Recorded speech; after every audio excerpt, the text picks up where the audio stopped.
ਸਤਿਨਾਮ ਸ਼੍ਰੀ ਵਾਹਿਗੁਰੂ ਸਾਹਿਬ JIO. ਪਰਮ ਸਨਮਾਨਿਓ ਗੁਰੂ ਰੂਪ ਗੁਰੂ ਖਾਲਸਾ ਸਾਧ ਸੰਗਤ ਜੀ, ਵਾਹਿਗੁਰੂ ਜੀ ਕਾ ਖਾਲਸਾ ਵਾਹਿਗੁਰੂ ਜੀ ਕੀ ਫਤਿਹ। ਆਤਮਾ ਤੇ ਸਰੀਰ ਦੋ ਵੱਖ ਵੀ ਹਨ ਤੇ ਇੱਕ ਵੀ ਹੈ। ਦੋਹਾਂ ਦੇ ਮੇਲ ਤੋਂ ਬੰਦਾ ਬਣਿਆ ਹੈ ਜਾਂ ਕਹਿ ਲਓ ਪੁਰਸ਼ ਬਣਿਆ ਹੈ। ਸਰੀਰ ਪੰਜਾਂ ਤੱਤਾਂ ਦਾ ਮਿਲ ਕੇ ਬਣਿਆ ਹੈ, ਜਿਸ ਨੂੰ ਆਤਮਾ ਦਾ ਘਰ ਵੀ ਕਹਿੰਦੇ ਹਨ। ਆਤਮਾ ਪਰਮਾਤਮਾ ਦੀ ਅੰਸ਼ ਹੈ। ਜੀਵ ਆਤਮਾ ਹਰ ਇਸਤਰੀ ਪੁਰਸ਼ ਪੰਛੀ ਆਦਿਕ ਵਿੱਚ ਹੈ, ਪਰ ਮਨੁੱਖ ਦੀ ਆਤਮਾ ਕੁਝ ਬਹੁਤੀ ਸਮਝਦਾਰ ਹੈ। ਦੂਸਰੀਆਂ ਜੂਨਾਂ ਨਾਲੋਂ ਇਹ ਦੁਰਲਭ ਜਨਮ ਹੈ ਅਤੇ 84 ਦੇ ਗੇੜ ਪਿੱਛੋਂ ਪ੍ਰਾਪਤ ਹੁੰਦਾ ਹੈ। ਆਤਮਾ ਪਰਮਾਤਮਾ ਦੀ ਅੰਸ਼ ਹੈ। ਦੁਨਿਆਵੀ ਜਨਮ ਕਰਕੇ ਭਾਵੇਂ ਕੋਈ ਪੁਰਸ਼ ਹੋਵੇ, ਚੌਂ ਵਰਨਾਂ ਵਿੱਚ ਜਿਹੜਾ ਆਪਣੇ ਮਾਲਕ ਨੂੰ ਯਾਦ ਕਰਦਾ ਹੈ, ਜਿਹੜਾ ਚੰਗੇ ਕਰਮ ਕਰਦਾ ਹੈ, ਉਹ ਹੀ ਸੰਸਾਰ ਵਿੱਚ ਮਾਣ ਪ੍ਰਾਪਤ ਕਰਦਾ ਹੈ। ਇਸ ਲਈ ਸਾਨੂੰ ਜਨਮ ਦਾ ਮਾਣ ਨਹੀਂ ਕਰਨਾ ਚਾਹੀਦਾ। ਸਤਿਗੁਰੂ ਅਮਰਦਾਸ ਜੀ, ਜੋ ਮਹਾਨ ਨਾਮ ਸਿਮਰਨ ਤੇ ਤਪੱਸਿਆਵਾਦੀ ਸਨ, ਉਹਨਾਂ ਨੇ ਬਹੁਤ ਸੇਵਾ ਕੀਤੀ ਤੇ ਸੇਵਾ ਕਰਕੇ ਬਹੁਤ ਸਤਿਕਾਰ ਪਾਇਆ। ਆਪਣੀ ਬਾਣੀ ਵਿੱਚ ਗੁਰੂ ਜੀ ਫਰਮਾਉਂਦੇ ਹਨ ਕਿ ਜਨਮ ਕਰਕੇ ਇਹ ਮਾਣ ਨਾ ਕਰੋ ਕਿ ਤੁਸੀਂ ਬ੍ਰਾਹਮਣ ਖੱਤਰੀ ਹੋ ਤੇ ਬਾਕੀ ਦੇ ਵੈਸ਼ ਜਾਂ ਸ਼ੂਦਰ ਹਨ। ਇਹ ਮਾਣ ਠੀਕ ਨਹੀਂ। ਜੇ ਕਿਸੇ ਨੂੰ ਹੰਕਾਰ ਹੋ ਜਾਂਦਾ ਹੈ ਤਾਂ ਉਹ ਉਸ ਨੂੰ ਨਰਕਾਂ ਦਾ ਭਾਗੀ ਬਣਾਉਂਦਾ ਹੈ। ਗੁਰੂ ਜੀ ਦਾ ਫਰਮਾਨ ਹੈ, ਰਾਗ ਭੈਰੋ ਮਹੱਲਾ ਤੀਜਾ, ਚੌਪਦੇ, ਘਰ ਪਹਿਲਾ। ਇੱਕ ਓੰਕਾਰ ਸਤਿਗੁਰ ਪ੍ਰਸਾਦ। ਜਾਤ ਕਾ ਗਰਭ ਨਾ ਕਰਿਓ ਹੋ ਕੋਈ, ਬ੍ਰਹਮ ਬਿੰਦੇ ਸੋ ਬ੍ਰਾਹਮਣ ਹੋਈ। ਜਾਤ ਕਾ ਗਰਭ ਨਾ ਕਰ ਮੂਰਖ ਗਵਾਰਾ, ਇਸ ਗਰਭ ਤੇ ਚਲੇ ਬਹੁਤ ਵਿਕਾਰਾ। ਰਹਾਓ ਚਾਰੇ ਵਰਨ ਆਖੈ ਸਭ ਕੋਈ, ਬ੍ਰਹਮ ਬਿੰਦ ਤੇ ਸਭ ਉਪਤ ਹੋਈ। ਮਾਟੀ ਏਕ ਸਗਲ ਸੰਸਾਰਾ, ਬਹੁ ਬਿਦ ਭਾਂਡੇ ਘੜੇ ਕੁਮਾਰਾ। ਪੰਜ ਤਤ ਮਿਲ ਦੇਹੀ ਕਾ ਆਕਾਰਾ, ਘਟ ਵਧ ਕੋ ਕਰੈ ਵਿਚਾਰਾ। ਕਹਿਤ ਨਾਨਕ ਇਹੋ ਜੀਓ ਕਰਮ ਬੰਧ ਹੋਈ, ਬਿਨ ਸਤਿਗੁਰ ਭੇਟੇ ਮੁਕਤ ਨਾ ਹੋਈ। ਜੀਵ ਕਰਮਾਂ ਦੇ ਬੰਧਨ ਵਿੱਚ ਜੇ ਸਤਿਗੁਰੂ ਜੀ ਮਿਲ ਜਾਣ ਤਾਂ ਜੀਵ ਮੁਕਤ ਹੋ ਜਾਂਦਾ ਹੈ। ਭਾਵ ਇਹ ਹੈ ਕਿ ਜੇ ਗੁਰੂ ਮਿਲੇ, ਗੁਰੂ ਨਾਮ ਸਿਮਰਨ ਦਾ ਉਪਦੇਸ਼ ਦੇਵੇ, ਉਸ ਉਪਦੇਸ਼ ਆਸਰੇ ਭਗਤੀ ਹੋਏ, ਜੋ ਭਗਤੀ ਕਰੇ ਉਹ ਸਮਝੋ ਭਗਤ ਹੈ, ਜਨਮ ਜਾਤ ਭਾਵੇਂ ਕੋਈ ਹੋਵੇ। ਐਸੇ ਹੀ ਕਬੀਰ ਜੀ, ਸਧਨਾ ਜੀ ਤੇ ਭਗਤ ਰਵਿਦਾਸ ਜੀ ਹੋਏ ਹਨ, ਜਿਨ੍ਹਾਂ ਨੇ ਜਗਤ ਨੂੰ ਨਵੀਂ ਜੀਵਨ ਰੌਸ਼ਨੀ ਬਖਸ਼ੀ ਹੈ। ਭਗਤ ਰਵਿਦਾਸ ਜੀ ਮਹਾਰਾਜ 14ਵੀਂ ਸਦੀ ਵਿੱਚ ਹੋਏ ਹਨ ਤੇ ਸ਼੍ਰੀ ਗੁਰੂ ਨਾਨਕ ਦੇਵ ਜੀ ਦੇ ਸਮਕਾਲੀ ਸਨ।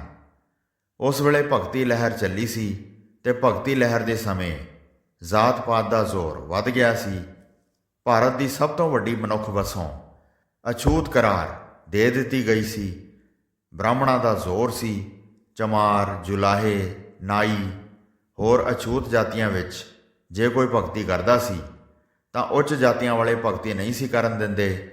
ਜਿਹੜਾ ਦ੍ਰਿੜ ਵਿਸ਼ਵਾਸ ਨਾਲ ਜੇ ਕੋਈ ਭਗਤੀ ਕਰਦਾ ਤਾਂ ਉਹ ਅੱਗੇ ਵੱਧ ਜਾਂਦਾ। ਪਰਮਾਤਮਾ ਉਸ ਦੀ ਸ਼ੋਭਾ ਵਧਾਉਂਦਾ ਤੇ ਪੰਡਤਾਂ ਨੂੰ ਵੀ ਚਰਨੀ ਪਵਾ ਦਿੰਦਾ।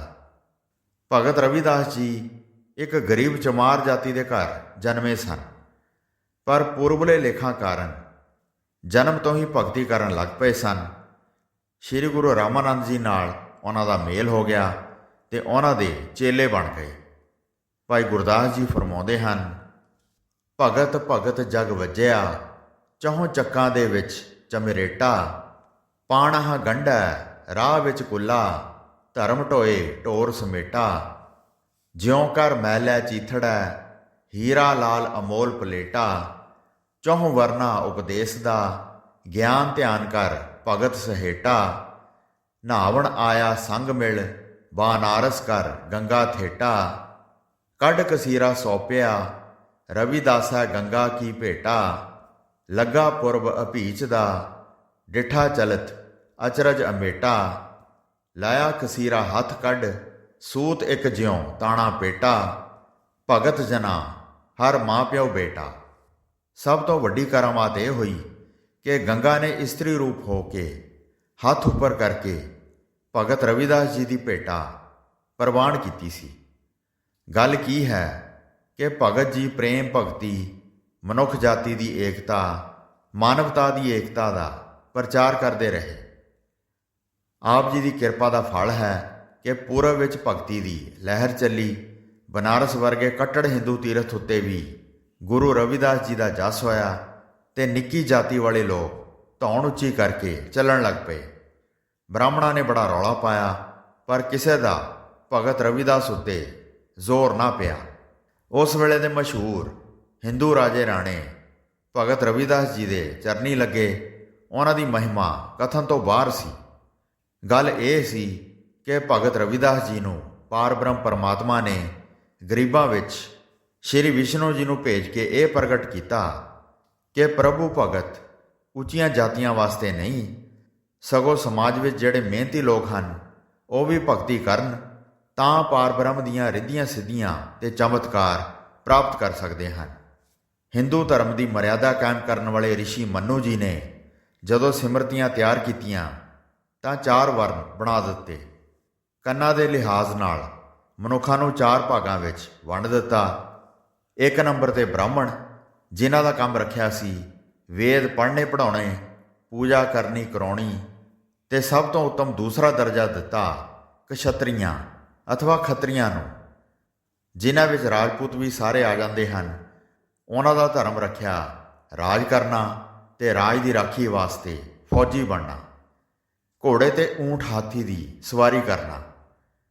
ਤੀਸਰਾ ਵੈਸ਼ ਬਣਾਏ, ਦੁਕਾਨਦਾਰ, ਕਿਰਸਾਨ ਤੇ ਦੋਹਾਂ ਜਾਤੀਆਂ ਦੀ ਸੇਵਾ ਕਰਨ ਵਾਲੇ, ਭਾਵ ਰੋਟੀ ਪਕਾਉਣਾ, ਬਸਤਰ ਧੋਣੇ, ਆਓ ਭਗਤ ਤੇ ਸੁੱਖ ਦੇ ਸਾਧਨਾਂ ਨੂੰ ਕਾਇਮ ਰੱਖਣ ਵਿੱਚ ਸਹਾਈ ਹੋਣਾ। ਤੀਸਰੇ ਵੈਸ਼ ਬਣਾਏ, ਜਿਹੜੇ ਦੁਕਾਨਦਾਰ, ਕਿਰਸਾਨ ਤੇ ਦੋਹਾਂ ਜਾਤੀਆਂ ਦੀ ਸੇਵਾ ਕਰਨ ਵਾਲੇ, ਭਾਵ ਰੋਟੀ ਪਕਾਉਣਾ, ਬਸਤਰ ਧੋਣੇ, ਆਓ ਭਗਤ ਤੇ ਸੁੱਖ ਦੇ ਸਾਧਨਾਂ ਨੂੰ ਕਾਇਮ ਰੱਖਣ ਵਿੱਚ ਸਹਾਈ ਹੋਣਾ। ਇਹਨਾਂ ਕੋਲ ਜ਼ਮੀਨ ਹੁੰਦੀ ਹੈ। ਚੌਥੀ ਵੰਡ ਦੇ ਲੋਕਾਂ ਦਾ ਨਾਮ ਸ਼ੂਦਰ ਰੱਖਿਆ। ਉਹਨਾਂ ਦਾ ਕੰਮ ਇਹਨਾਂ 3 ਸ਼੍ਰੇਣੀਆਂ ਦੇ ਮਨੁੱਖਾਂ ਦੀ ਸੇਵਾ ਕਰਨੀ ਹੁੰਦਾ ਹੈ। ਸ਼ੂਦਰਾਂ ਦੀ ਗਿਣਤੀ 3 ਸ਼੍ਰੇਣੀਆਂ ਨਾਲੋਂ ਬਹੁਤੀ ਰੱਖੀ ਹੈ। ਸ਼ੂਦਰਾਂ ਵਾਸਤੇ ਹੁਕਮ ਕੀਤਾ ਉਹ ਨਾ ਪੂਜਾ ਕਰ ਸਕਦੇ ਹਨ, ਨਾ ਮੰਦਰ ਵਿੱਚ ਜਾ ਸਕਦੇ ਹਨ ਤੇ ਨਾ ਵੇਦ ਪੜ੍ਹ ਜਾਂ ਸੁਣਾ ਸਕਦੇ ਹਨ। ਗੱਲ ਕੀ ਸੀ? ਚੰਗਾ ਕੰਮ ਕੋਈ ਨਹੀਂ ਸੀ ਕਰ ਸਕਦੇ। ਸਮਾਜ ਵਿੱਚ ਅੱਗੇ ਹੋ ਕੇ ਬੈਠਣ ਤੋਂ ਰੋਕ ਸੀ। ਬਸ ਜੋੜਿਆਂ ਵਿੱਚ ਜਾਂ ਪਿੱਛੇ ਹੋ ਕੇ ਬੈਠਣ। ਇਉਂ ਰੱਬ ਦੇ ਬੰਦਿਆਂ ਨਾਲ ਵਿਤਕਰਾ ਕੀਤਾ ਗਿਆ ਸੀ। ਉਸ ਵਿਤਕਰੇ ਵਿਰੁੱਧ ਭਗਤ ਰਵਿਦਾਸ ਜੀ ਨੇ ਇੱਕ ਤਕੜਾ ਘੋਲ ਕੀਤਾ। ਆਖਿਰ ਜਿੱਤ ਨੇਕੀ ਤੇ ਭਗਤੀ ਦੀ ਹੋਈ। ਭਗਤ ਜੀ ਨੂੰ ਰਾਜਿਆਂ ਤੇ ਬ੍ਰਾਹਮਣਾਂ ਨੇ ਆਪਣਾ ਗੁਰੂ ਮੰਨਿਆ। ਭਗਤ ਰਵਿਦਾਸ ਜੀ ਦੇ ਜੀਵਨ ਬਾਬਤ ਜਿਹੜਾ ਮਨੁੱਖ ਭਗਤ ਰਵਿਦਾਸ ਜੀ ਦੇ ਉਚਾਰੇ ਹੋਏ ਸ਼ਬਦ ਵਿਚਾਰ ਕੇ ਪੜ੍ਹ ਕੇ ਉਸ 'ਤੇ ਅਮਲ ਕਰਦਾ ਹੈ, ਉਸ ਦੇ ਮਨ ਵਿੱਚ ਪਰਮਾਤਮਾ ਤੇ ਭਗਤੀ ਦਾ ਪ੍ਰਕਾਸ਼ ਹੁੰਦਾ ਹੈ। ਭਾਰਤ ਦੇ ਵਿੱਚ ਜੋ ਭਗਤੀ ਦੀ ਲਹਿਰ ਚੱਲੀ ਸੀ, ਉਸ ਵਿੱਚ ਭਗਤ ਰਵਿਦਾਸ ਜੀ ਦਾ ਬੜਾ ਉੱਚਾ ਸਥਾਨ ਹੈ। ਮਹਾਨ ਮਹਾਂਪੁਰਖਾਂ ਤੇ ਇਉਂ ਕਹੀਏ ਕਿ ਭਗਤਾਂ ਵਿੱਚ ਵੱਡੇ ਭਗਤ ਮੰਨੇ ਗਏ ਹਨ। ਐਸੇ ਭਗਤਾਂ ਤੇ ਅਵਤਾਰਾਂ ਦੀਆਂ ਜੀਵਨ ਸਾਖੀਆਂ ਜੇ ਅਸੀਂ ਸੁਣਦੇ ਰਹੀਏ ਤਾਂ ਜੀਵਨ ਵਿੱਚ ਬਹੁਤ ਸਾਰੀਆਂ ਚੰਗੀਆਂ ਤਬਦੀਲੀਆਂ ਆ ਜਾਂਦੀਆਂ ਹਨ। ਵੱਡੇ ਭਗਤ ਰਵਿਦਾਸ ਜੀ ਦਾ ਜਨਮ ਵੀ ਗੰਗਾ ਕਿਨਾਰੇ ਤੇ ਮਹਾਨ ਪੂਜਨਿਕ ਸ਼ਹਿਰ ਕਾਸ਼ੀ ਬਨਾਰਸ ਵਿੱਚ ਹੋਇਆ ਸੀ। ਭਗਤ ਰਵਿਦਾਸ ਜੀ ਦੇ ਪਿਤਾ ਜੀ ਰਘੂ ਚਮੜੇ ਦੇ ਕੰਮ ਕਰਦੇ ਸਨ ਤੇ ਦੁਨੀਆ ਦੀ ਕਾਇਮ ਕੀਤੀ ਜਾਤ ਚਮਾਰ ਵਿੱਚੋਂ ਸਨ। ਭਗਤ ਜੀ ਦੀ ਮਾਤਾ ਦਾ ਨਾਮ ਧੁਰਬੀਨੀਆ ਸੀ। ਉਹ ਇੱਕ ਮਿਹਨਤੀ ਨੇਕ ਮਾਂ ਸੀ ਜੋ ਪ੍ਰਭੂ ਪਰਮਾਤਮਾ ਤੇ ਭਰੋਸਾ ਰੱਖਦੇ ਸਨ। ਦੋਹਾਂ ਜੀਆਂ ਦਾ ਜੀਵਨ ਸਾਂਝ ਭਰਿਆ ਹੋਣ ਕਰਕੇ ਉਹਨਾਂ ਕੋਲ ਚੰਗੇ ਪੈਸੇ ਸਨ। ਬੱਚੇ ਦੇ ਜਨਮ ਦੀ ਉਹਨਾਂ ਨੂੰ ਬਹੁਤ ਖੁਸ਼ੀ ਹੋਈ। ਉਹਨਾਂ ਨੇ ਖੁਸ਼ੀ ਕੀਤੀ ਤੇ ਵਾਜੇ ਵਜਾਏ ਤੇ ਬਰਾਦਰੀ ਨੂੰ ਰੋਟੀ ਵੀ ਖਵਾਈ। ਕਾਂਸ਼ੀ ਦੇ ਵਿੱਚ ਸਵਾਮੀ ਰਾਮਾਨੰਦ ਜੀ ਦਾ ਬੜਾ ਮਾਣ ਸਤਿਕਾਰ ਸੀ। ਸਵਾਮੀ ਰਾਮਾਨੰਦ ਜੀ ਗਰੀਬਾਂ ਦੇ ਗੁਰੂ ਮੰਨੇ ਜਾਂਦੇ ਸਨ ਤੇ ਗਰੀਬਾਂ ਦੇ ਮੁਹੱਲਿਆਂ ਵੱਲ ਚੱਲ ਪੈਂਦੇ ਸਨ ਤੇ ਲੋਕਾਂ ਦੇ ਦੁੱਖ ਸੁੱਖ ਪੁੱਛਦੇ ਹੋਏ ਰਾਮ ਨਾਮ ਦੇ ਸਿਮਰਨ ਵੱਲ ਜੀਵਾਂ ਨੂੰ ਲਾਉਂਦੇ ਸਨ। ਭਗਤ ਰਵਿਦਾਸ ਜੀ ਨੂੰ ਪ੍ਰਗਟ ਹੋਇਆ ਅਜੇ ਮਸਾਂ 5 ਦਿਨ ਹੀ ਹੋਏ ਸਨ ਤੇ ਉਹ ਦੁੱਧ ਨਹੀਂ ਸੀ ਪੀਂਦੇ ਤੇ ਰੋਈ ਜਾਂਦੇ ਸਨ। ਉਹਨਾਂ ਦਾ ਰੋਣਾ ਮਾਂ ਦੇ ਕਲੇਜੇ ਨੂੰ ਦੁਖੀ ਕਰਦਾ ਸੀ। ਉਹਨਾਂ ਨੇ ਆਪਣੇ ਪਤੀ ਰਘੂ ਨੂੰ ਆਖਿਆ, ਜੇ ਕਿਸੇ ਕੋਲੋਂ ਪੁੱਛੋ ਬਾਲਕ ਦੁੱਧ ਨਹੀਂ ਪੀਂਦਾ ਤੇ ਰੋਈ ਜਾਂਦਾ ਹੈ, ਜਿਵੇਂ ਕਿ ਇਸ ਨੂੰ ਇਸ ਦੁਨੀਆ ਵਿੱਚ ਆਉਣਾ ਚੰਗਾ ਨਾ ਲੱਗਦਾ ਹੋਵੇ। ਹੋ ਸਕਦਾ ਹੈ ਇਸ ਕਰਕੇ ਰੋਂਦਾ ਹੋਵੇ ਕਿ ਭਗਵਾਨ ਨੇ ਉਸ ਨੂੰ ਅਸਾਂ ਗਰੀਬਾਂ ਦੇ ਘਰ ਕਿਉਂ ਭੇਜ ਦਿੱਤਾ। ਅਸੀਂ ਨੀਵੀਂ ਜਾਤ ਦੇ ਚਮਾਰ ਚਮੜੇ ਨਾਲ ਰਾਤ ਦਿਨ ਘੁਲਦੇ ਹਾਂ। ਭਗਤ ਰਵਿਦਾਸ ਜੀ ਦੇ ਪਿਤਾ ਜੀ ਨੇ ਕਿਹਾ, ਧੁਰਬਿਨੀਆਂ ਐਸੀਆਂ ਗੱਲਾਂ ਨਾ ਕਰੋ, ਕਿਰਤ ਦੀ ਗੱਲ ਹੈ, ਅਸੀਂ ਕਿਸ ਨਾਲੋਂ ਮਾੜੇ ਹਾਂ। ਤੁਸੀਂ ਜਾਓ ਤੇ ਕਿਸੇ ਨੂੰ ਪੁੱਛੋ। ਆਪਣੀ ਧਰਮ ਪਤਨੀ ਦਾ ਆਖਾਂ ਮੰਨ ਕੇ ਰਘੂ ਜੀ ਘਰੋਂ ਬਾਹਰ ਨਿਕਲ ਕੇ ਅਜੇ ਥੋੜ੍ਹੀ ਵਾਟ ਹੀ ਗਏ ਸਨ ਕਿ ਅੱਗੋਂ ਸਵਾਮੀ ਰਾਮਾਨੰਦ ਜੀ ਆਉਂਦੇ ਨਜ਼ਰ ਪਏ। ਰਿਵਾਜ਼ ਅਨੁਸਾਰ ਉਹਨਾਂ ਨੇ ਧਰਤੀ ਤੇ ਮੱਥਾ ਟੇਕ ਕੇ ਰਾਮਾਨੰਦ ਜੀ ਦਾ ਸਵਾਗਤ ਕੀਤਾ। ਸਵਾਮੀ ਰਾਮਾਨੰਦ ਜੀ ਨੇ ਕਿਹਾ, ਸੁਣਾ ਭਗਤਾ, ਕੀ ਹਾਲ ਹੈ, ਕੀ ਗੱਲ ਹੈ, ਸਰੀਰ ਤਾਂ ਠੀਕ ਹੈ? ਰਘੂ ਜੀ ਨੇ ਕਿਹਾ, ਮਹਾਰਾਜ ਜੀ ਆਪ ਦੀ ਕਿਰਪਾ ਹੈ, ਰਾਜ਼ੀ ਰਹਿੰਦਾ ਹੈ, ਪਰ ਮੇਰੀ ਆਪ ਅੱਗੇ ਇੱਕ ਬੇਨਤੀ ਹੈ। ਸਵਾਮੀ ਰਾਮਾਨੰਦ ਜੀ ਨੇ ਕਿਹਾ, ਕੀ ਬੇਨਤੀ ਕਰਨੀ ਹੈ? ਰਘੂ ਜੀ ਨੇ ਕਿਹਾ, ਮਹਾਰਾਜ ਮੇਰੇ ਘਰ ਬਾਲਕ ਹੋਇਆ ਹੈ, ਉਸ ਦਾ ਨਾਮ ਰਵਿਦਾਸ ਰੱਖਿਆ ਹੈ। ਉਹ ਜਨਮ ਤੋਂ ਹੀ ਦੁੱਧ ਨਹੀਂ ਪੀਂਦਾ, ਬਸ ਰੋਈ ਜਾ ਰਿਹਾ ਹੈ। ਰਾਤ ਦੇ ਸਮੇਂ ਜਦੋਂ ਉਸਨੇ ਜਨਮ ਲਿਆ ਤਾਂ ਔਰਤਾਂ ਨੇ ਦੱਸਿਆ ਕਿ ਚਾਨਣ ਹੋ ਗਿਆ ਸੀ। ਬਾਲਕ ਬੜਾ ਸੁੰਦਰ ਹੈ, ਪਰ ਇਹੋ ਦੁੱਖ ਹੈ ਕਿ ਉਹ ਦੁੱਧ ਨਹੀਂ ਪੀਂਦਾ। ਇਸ ਲਈ ਤੁਸੀਂ ਦਇਆ ਕਰੋ, ਆਪ ਤਾਂ ਦਇਆਵਾਨ ਰਾਮ ਪਿਆਰੇ ਹੋ, ਮੇਰੇ ਬੱਚੇ ਨੂੰ ਦੇਖੋ।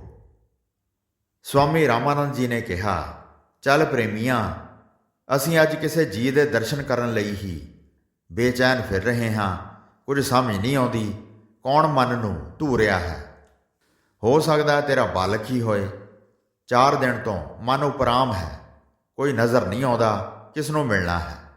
ਇਉਂ ਆਖਦੇ ਹੋਏ ਗੁਰੂ ਰਾਮਾਨੰਦ ਜੀ ਰਘੂ ਦੇ ਪਿੱਛੇ ਪਿੱਛੇ ਚੱਲ ਪਏ। ਰਘੂ ਘਰ ਆਇਆ। ਰਘੂ ਖੁਸ਼ ਸੀ ਕਿ ਭਗਵਾਨ ਆਪ ਉਹਨਾਂ ਦੇ ਘਰ ਵਿੱਚ ਆਏ ਹਨ ਤੇ ਉਸ ਦੇ ਧੰਨ ਭਾਗ ਹਨ। ਜਦੋਂ ਸਵਾਮੀ ਜੀ ਵਿਹੜੇ ਵਿੱਚ ਜਾ ਕੇ ਖਲੋਤੇ ਤਾਂ ਰਘੂ ਅੰਦਰ ਗਿਆ ਤੇ ਅੰਦਰੋਂ ਬਾਲਕ ਨੂੰ ਚੁੱਕ ਕੇ ਬਾਹਰ ਲਿਆਇਆ। ਸਵਾਮੀ ਰਾਮਾਨੰਦ ਜੀ ਨੇ ਬਾਲਕ ਨੂੰ ਦੇਖਿਆ। ਉਹਦੇ ਚਿਹਰੇ ਨੂੰ ਦੇਖ ਕੇ ਹੱਥ ਰੱਖ ਕੇ ਆਪ ਮੁਹਾਰੇ ਬਚਨ ਕਰਨ ਲੱਗੇ, ਹੇ ਬਾਲਕ, ਰੋਣਾ ਠੀਕ ਨਹੀਂ। ਪੂਰਬਲੇ ਜਨਮ ਦਾ ਫਲ ਹੈ, ਉਹ ਪ੍ਰਾਪਤ ਹੋਇਆ ਹੈ। ਅੱਗੇ ਨੂੰ ਸੰਭਲ ਕੇ ਚੱਲਣਾ। ਜੇ ਅੱਗੇ ਸੰਭਲ ਕੇ ਚੱਲੋਗੇ ਤਾਂ ਮਨ ਦੀਆਂ ਮੁਰਾਦਾਂ ਪੂਰੀਆਂ ਹੋ ਜਾਣਗੀਆਂ। ਇਉਂ ਬਚਨ ਕਰਕੇ ਉਹਨਾਂ ਨੇ ਰਾਮ ਰਾਮ ਆਖਿਆ।